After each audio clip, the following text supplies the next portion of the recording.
habari za mtu mmoja ambaye mataifa watamtumainia.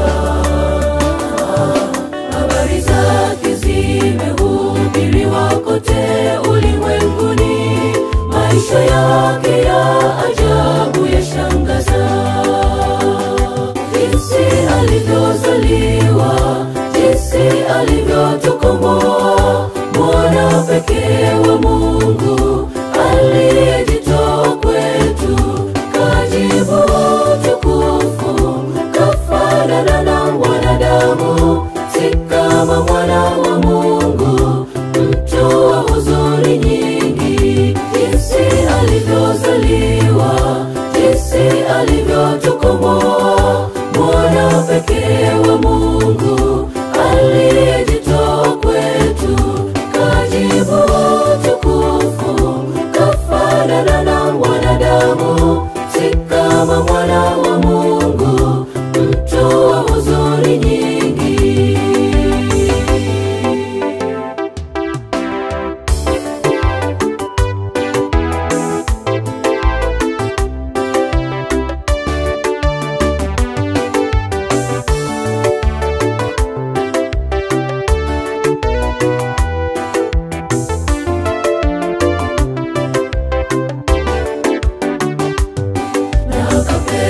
Kile chuo chake Nabii Isaya, akafungua mahali palipoandikwa, Roho wa Bwana yu juu yangu, amenitia mafuta kuwafungua walofungwa wawe huru.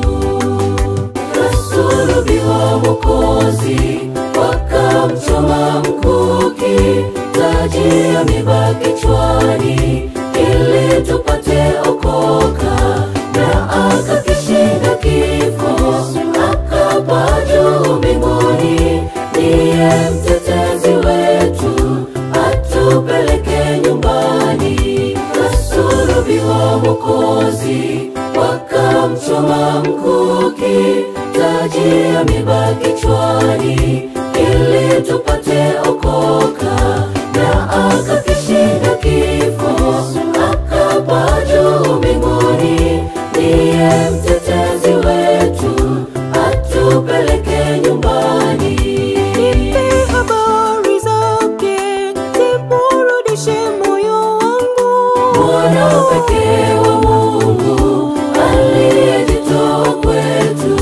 Nipe habari zake, alivyoleta amani, si kama mwana wa Mungu, mtu wa huzuni nyingi.